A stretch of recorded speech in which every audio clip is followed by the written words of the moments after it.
पाकिस्तान तहरीक-ए-इंसाफ ने स्वाबी में अपना पावर शो किया है और ये एक कामयाब पावर शो है। यानी अगर कोई ये कहे कि ये एक तगड़ा और बड़ा जलसा है तो इनकार नहीं किया जा सकता। जो मनाजिर जलसा गाह से आ रहे हैं, जो उसकी सराउंडिंग से आ रहे हैं, जिस तरह लोग पहुंचे हैं, अव्वल तो स्वाबी के लोगों ने ही जलसा गाह को भर दिया। स्वाबी इमरान खान साहब का एक बड़ा तगड़ा गढ़ है और यहाँ पे बहुत बड़ी तादाद में पाकिस्तान तहरीक-ए-इंसाफ के वर्कर्स, कारकुन और सपोर्टर मौजूद हैं। उन्होंने स्वाबी के जलसा गाह को भर दिया टाइम शुरू होने से पहले, लेकिन फिर उसके बाद जब बाकी इलाकों से लोग पहुंचे तो फिर जो मनाजिर थे वो हैरान कुन थे। पाकिस्तान तहरीक-ए-इंसाफ के बारे में उसके मुखालफिन को जो सबसे बड़ी प्रॉब्लम होती है वो ये होती है कि पता नहीं इस जमात के वर्कर किस मट्टी के बने हुए हैं। नॉर्मली लोग मायूस हो जाते हैं, यानी इमरान खान को जेल में डाल दिया, इमरान खान के वर्कर मायूस नहीं हुए। इमरान खान साहब की पार्टी से इलेक्शन छीन लिया गया, इमरान खान साहब के वर्कर मायूस नहीं हुए। काजी ने बल्ले का निशान ले लिया, लोग मायूस नहीं हुए, फिर भी निकल के उन्होंने वोट डाले। फिर जिस तरह की आईनी तरमीम पास करवाई गई, फिर जिस तरह एक्सटेंशन हुई, इन तमाम चीज़ों को लेकर कोई भी एक पॉलिटिकल पार्टी हो तो मायूस हो जाती है। और जो कुछ भी गुज़िश्ता महीने हुआ इस्लामाबाद में डी चौक में, उसके बाद तो मायूसी बनती थी, लेकिन पाकिस्तान तहरीक-ए-इंसाफ का वर्कर मायूस नहीं हुआ। पता नहीं किस मिट्टी के बने हुए हैं। मेरे ख्याल में इन्होंने इमरान खान से सिर्फ एक चीज़ सीखी है, या सीखा तो बहुत कुछ होगा, लेकिन एक चीज़ के ऊपर इनका शायद ईमान की हद तक यकीन हो गया कि हारता वो है जो हार मान लेता है। ना इमरान खान हार मानता है, ना उसके वर्कर हार मानते हैं। बीच में जो लीडरशिप है वो बाद औक़ात पीछे हट जाती है, बाद औक़ात आगे आ जाती है। बाद औक़ात बड़ा अच्छा लड़ते हैं, बाद औक़ात वो सोचते हैं कि लड़ने का क्या फ़ायदा। कई दफ़ा लीडरशिप बीच में कंप्रोमाइज़ भी कर जाती है। बहुत सारे लोगों ने कंप्रोमाइज़ किया, बेचारे आज पाकिस्तान तहरीक-ए-इंसाफ में वापस आने के लिए मिन्नतें और तरले कर रहे होते हैं। एक एक कारकुन को कभी ब्लॉक कर रहे होते हैं, कभी जवाब दे रहे होते हैं। तो इमरान खान ने यह साबित किया कि इमरान खान भी खड़ा है और उसकी पार्टी के लोग भी खड़े हैं। इमरान खान साहब ने एक स्टेटमेंट भी जारी किया, लेकिन लुब्बे लुबाब मैं जलसा गाह का आपको बता देता हूं कि एक तो बहुत बड़ा जलसा था, बड़ा तगड़ा जलसा था, और इसका कंपैरिजन मैं पिछले जलसे से नहीं करूंगा जो स्वाबी में हुआ था। तब मोमेंटम बहुत तेज था, लेकिन अब दोबारा मोमेंटम बनना शुरू हो गया है। तहरीक-ए-इंसाफ के कारकुनों ने यह बताया कि वो मायूस नहीं है और इमरान खान की कॉल पर निकलेंगे। तो ये जो एक लिटमस टेस्ट था कि क्या ये जितनी भी एपिसोड हुई है गुज़िश्ता 1 से 1.5 माह में, इन्होंने या इन सारे वाकयात ने पाकिस्तान तहरीक-ए-इंसाफ में मायूसी फैलाई है। तो ये बात तो ठीक है कि एक सर्टन लेवल तक मायूसी थी, लेकिन जो कारकुन है पाकिस्तान तहरीक-ए-इंसाफ का, वो आज भी इमरान खान के साथ पूरी तरह कनेक्टेड है और वो इमरान खान की कॉल का इंतजार करता है। इमरान खान कॉल देते हैं, कारकुन फिर निकल आता है। वहां बहुत सारे रहनुमाओं ने तकारीर की। सलमान अकरम राजा साहब की तकरीर बड़ी ज़बरदस्त थी, शेख वक्कास अकरम ने बड़ी अच्छी तकरीर की और बहुत सारे लोगों ने की। खासतौर पर ख़वातीन में जरताज गुल वज़ीर साहबा को अब सुना, बड़ा शानदार उन्होंने बात की। हम्माद अजहर ने भी तकरीर की। अली अमीन गंडापुर की जो है वो फाइनली सबसे इंपॉर्टेंट तकरीर थी, तो गंडापुर साहब ने वहां पे लोगों से हलफ भी लिया है। लेकिन इससे पहले कि इन सारों की बात बताई जाए, जो जलसे के अंदर आउटकम है वो मैं आपको बता देता हूं। पाकिस्तान तहरीक-ए-इंसाफ एक लॉन्ग मार्च करने जा रही है, जिसका ऐलान अभी चंद दिनों में होने वाला है। चंद दिन कह लें, चंद हफ्ते कह लें, लेकिन यही महीना है नवंबर में, ये अगले 10 से 15 दिन के अंदर पाकिस्तान तहरीक-ए-इंसाफ के एक लॉन्ग मार्च का ऐलान होने वाला है। और उस लॉन्ग मार्च के बाद पाकिस्तान तहरीक-ए-इंसाफ एक धरना देगी अपने मुतालबात के तस्लीम होने तक। तहरीक-ए-इंसाफ फिर उस धरने से नहीं उठेगी, जो आउटकम है, जो नजर आ रहा है। और ये पाकिस्तान तहरीक-ए-इंसाफ के जो सोशल मीडिया चलाने वाले लोग हैं, अजहर मशवानी साहब ने, उन्होंने भी बात की और बहुत सारे लोग और भी कह रहे हैं कि ये एक्चुअली स्ट्रेटेजी है। अली अमीन गंडापुर ने कहा कि उसकी अनाउंसमेंट इमरान खान साहब करेंगे। गंडापुर ने क्या कहा उससे पहले आप जान लीजिए कि इमरान खान ने खुद क्या कहा आज के दिन के लिए। इमरान खान साहब ने भी एक पैगाम जारी किया है, उनका एक वीडियो सुनाया भी गया स्वाबी में, जो उन्होंने पहले एक तकरीर की थी। उन्होंने स्वाबी से पूछा कि क्या तुम तैयार हो इस्लामाबाद आने के लिए? मैं आप सबको इस्लामाबाद में देखना चाहता हूं और इस इंपोर्टेड हुकूमत से जान छुड़ाएंगे। और उन्होंने, इमरान खान साहब ने गुलामी से, इंपोर्टेड हुकूमत से जान छुड़ाने की बात की थी। बहुत पुरानी उनकी एक तकरीर है, वो उठाकर इस मौके पर चलाई गई और लोगों ने बड़ा जबरदस्त रिस्पॉन्ड बैक किया इमरान खान साहब को। उनकी आवाज ही सुन सकते हैं, वो भी पुरानी। ना कोई इमरान खान साहब को देख सकता है, ना कोई उनकी बात सुन सकता है। रियासत ने इस तरीके से शिकंजा कसा हुआ इमरान खान के इर्द गिर्द। अब इमरान खान साहब का जो स्टेटमेंट था स्वाबी जलसे से पहले, जो उनके अपने ऑफिशियल ट्विटर अकाउंट से आया, वो ये है कि स्वाबी जलसे में हम अपना आइंदा का लायाबल कौम के सामने रखेंगे, हमारे एहतजाज का हदफ कौम के सामने रखेंगे। और उन्होंने कहा जी कि हमारा हदफ जो है वो कोई इदारा नहीं है, जमहूरियत और आइन की बहाली और अदलिया की आज़ादी हमारा हदफ है। फौज किसी एक शख्स या पार्टी की नहीं है, बल्कि पूरे पाकिस्तान की फौज है। फौज हमारा कौमी असासा है। एक पार्टी और एक शख्स के 10 साल के इक़्तिदार के मंसूबे को तहफ़्फ़ुज़ देने के लिए पूरी फौज को बदनाम करवाया जा रहा है। इस तरह अवाम और फौज को एक दूसरे के सामने लाया जा रहा है। 20 मार्च 1971 को मैं ढाका में मौजूद था। लोग वहां अपने हकूक मांग रहे थे। 4 दिन बाद ढाका में फौजी ऑपरेशन शुरू कर दिया गया। अपने हकूक मांगने वाली आवाम पर बंदूकें लेकर चढ़ दौड़े तो वही अंजाम होता है जो मशरिकी पाकिस्तान का हुआ था। बलूचिस्तान और कबायली इलाकों में मिसिंग पर्सन की मौजूदगी का उज़र जनरल बाजवा यह कहते हुए देते थे कि अदालतें इन अफराद को रिहा कर देती हैं। यानी बलूचिस्तान में जो लोगों को जबरी तौर पर गुमशुदा किया जाता है, इंतहाई अफसोसनाक और गलीज और घटिया हरकत है। कोई भी रियासत करे, कहीं पे भी हो, किसी को जबरी तौर पे लापता नहीं किया जा सकता। आप कानून के तरीके से पकड़े ना, आप गिरफ्तारी डालें, अदालत में पेश करें, कवानीन को सख्त कर दें, शवाहिद लेकर आए, सबूत लेकर आए। हम भी पहले यही समझते थे कि बंदे उठा लिए तो ये कौमी मुफाद में हो रहा है। जब हम खुद उठाए गए तो हमें समझ आई कि नहीं, इससे बड़ी तो ज्यादती कोई नहीं है, जुल्म भी कोई नहीं है। तो ये मान लेने में कोई गलती नहीं है। ये जो लोग जबरी तौर पे लोगों को अगवा कर रहे हैं ना, इन्हें जबरी तौर पे 1 हफ्ता अगवा किया जाए सिर्फ, तो इन्हें आइडिया हो जाए कि जो लोगों के साथ ये कर रहे हैं वो कितनी बड़ी तकलीफ है। मैंने इसलिए जाके बलोचों के धरने में बलोचों से हाथ जोड़ के माफी मांगी थी कि मैंने एक जुमला आप लोगों के बारे में ऐसा बोला है माजी में जिसके ऊपर मुझे तकलीफ है और मैं उस तकलीफ का इजाला करने आया हूं, तो आप लोग मुझे माफ कर दें। बहरहाल इमरान खान साहब ने कहा कि जनरल बाजवा कहते थे कि अदालतें इन अफराद को रिहा कर देती हैं, इसलिए इन्हें जबरी तौर पर गुमशुदा करना पड़ता है।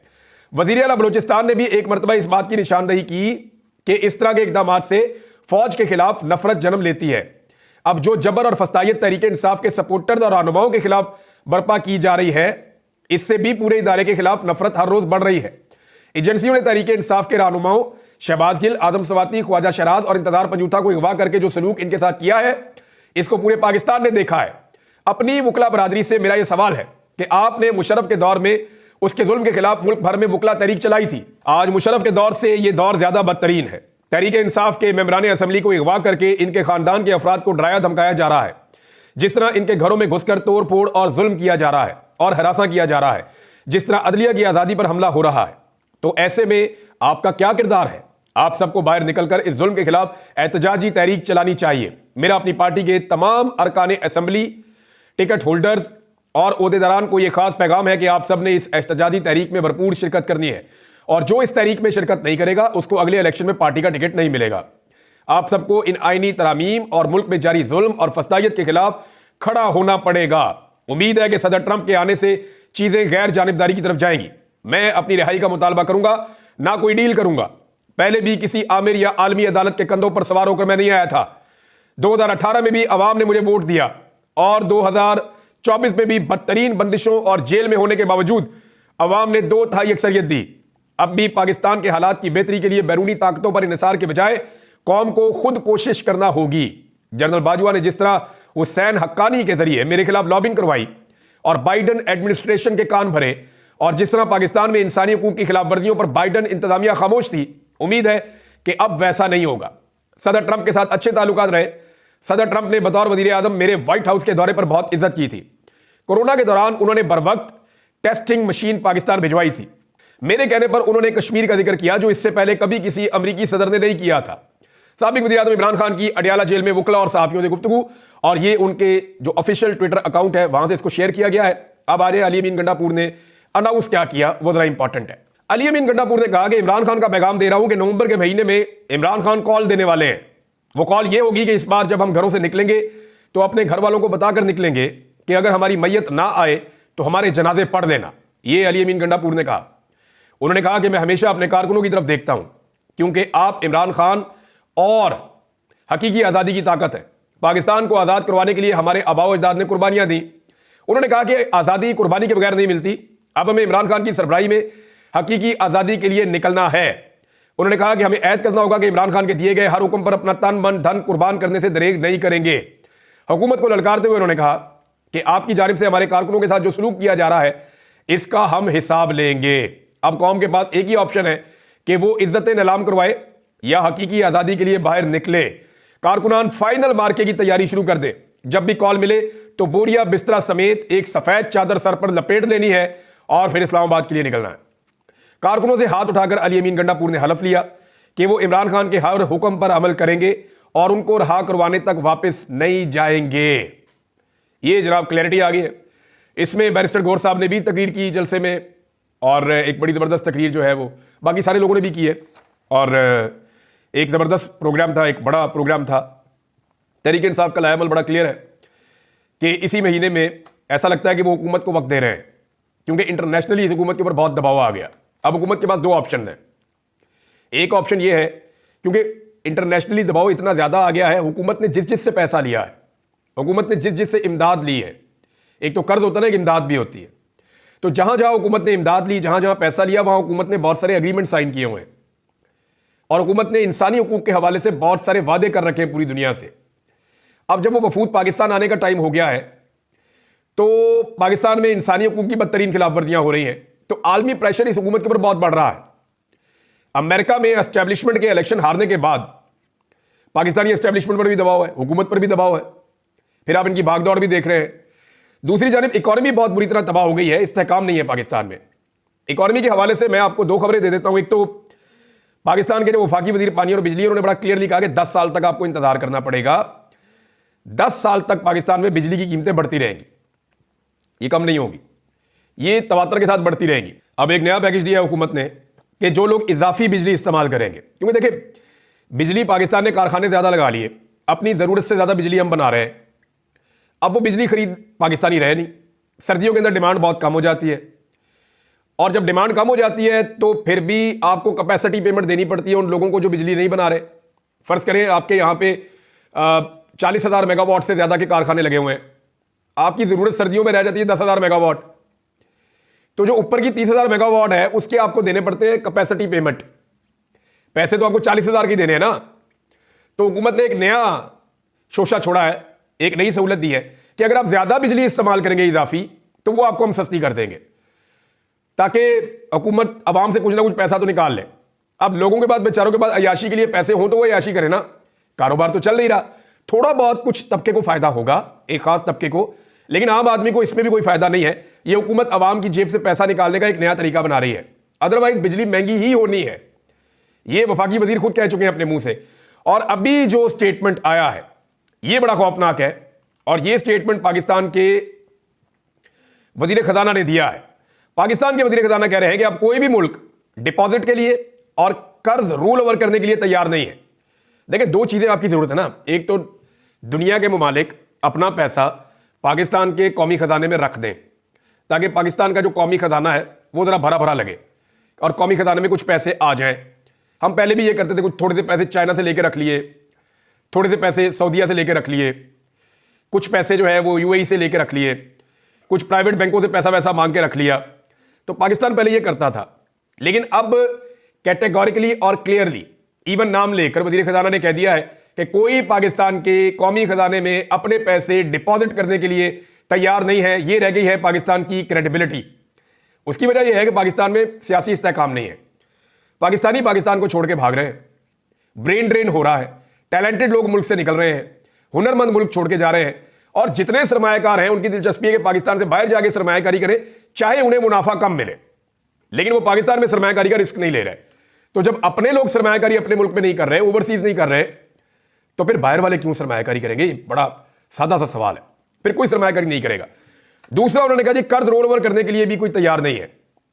ये होता है कि जो कर्जा आपने लिया हुआ होता है मुख्तलिफ मुल्कों से, आप उन्हें ये कहते हैं जी अभी हम किस्त नहीं दे सकते, मेहरबानी करो सानू थोड़ी अगे तक का टाइम दे दो।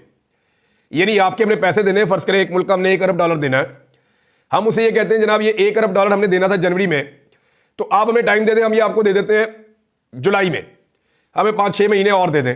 तो इस तरह ज्यादा टाइम मांगा जाता है, वो टाइम भी नहीं मिल रहा, रोल ओवर भी नहीं हो रहा। ये दोनों चीजों में इनकार कर दिया वजीर खजाना ने कि ना कोई भाई हमें पैसे दे रहा है और ना कोई उनको रोल ओवर कर रहा है।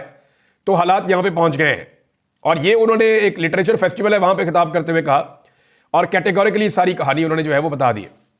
अब पाकिस्तान की हालत ये हो गई है, ऐसी सूरत हाल में क्या पाकिस्तान में मौजूदा फसाइयत, जुल्म, जबर, ये सारा कुछ रख के हुकूमत मामला को चला लेगी? तो सादा बात है, ये नहीं चला सकती।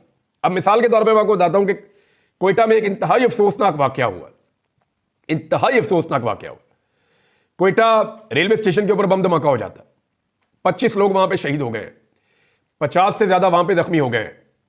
एक तरफ जो मुल्क के दुश्मन है, जो अमन के दुश्मन है, वो अपनी कार्रवाइयां कर रहे हैं, दूसरी तरफ हमारी जो सूबाई हुकूमतें हैं या हमारी जो वफाकी हुकूमत है या हमारे जो इंटेलिजेंस के इदारे हैं वो क्या काम कर रहे हैं?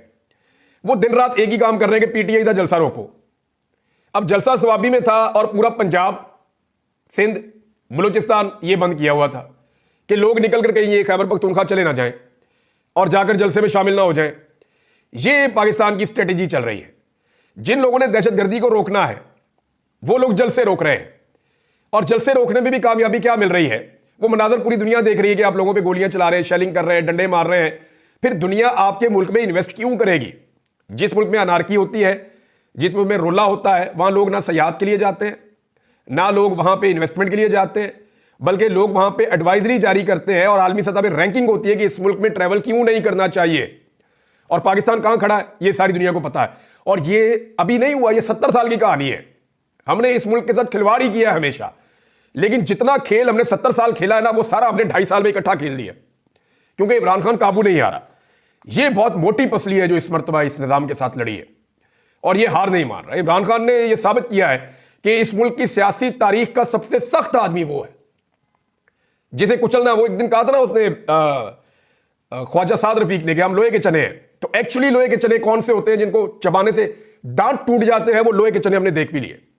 लोहे का जो एक्चुअल चना पाकिस्तान में कोई 70 साल की तारीख में आया तो वो इमरान खान है। बाकी सब कुछ चबा के डकार गया पाकिस्तान का निजाम। इमरान खान नहीं काबू है। अब लाहौर के अंदर इस वक्त स्मोक की सिचुएशन आपके सामने है, बेड़ा गर्क हो गया लोगों का। डेंगी जो है वो पंजाब के अंदर आ गया, और पंजाब की वजीर आला प्राइवेट जेट के अंदर बैठ के खुसूसी तैयारे पे यूरोप की हवाएं अपने वालिद के साथ। अंदाजा कीजिए आप अंदाजा कीजिए कि हम लोगों से पैसा मांग रहे हैं। हम लोगों कह रहे हैं अल्लाह का वास्ता पैसे दे दो मुल्क चलाने हैं, और हमारे हुक्मरान जो हैं वो खुसूसी तैयारों पे यूरोप की सैरें कर रहे हैं, उनके इलाज वहां चल रहे हैं। कोई आप पे यकीन करेगा? कभी नहीं करेगा, कभी नहीं करेगा। अपना किबला दुरुस्त कीजिए। ये ग्लोबल विलेज है, लोगों को आपके बारे में सब कुछ पता है। आप आंखें बंद कर सकते हैं, लेकिन इससे लोगों को दिखाई देना बंद नहीं होगा। आंखें खोलिए और पहचानिए कि आप कहां खड़े हैं। हमें अपने हिसाब से अपनी स्ट्रेटजी को बदलना पड़ेगा। नहीं बदलेंगे तो जो आपके साथ हो रहा है आप ये डिजर्व करते हैं। अब तक के लिए इतना ही। अपना ख्याल रखिएगा, अपने चैनल का भी। अल्लाह हाफिज़।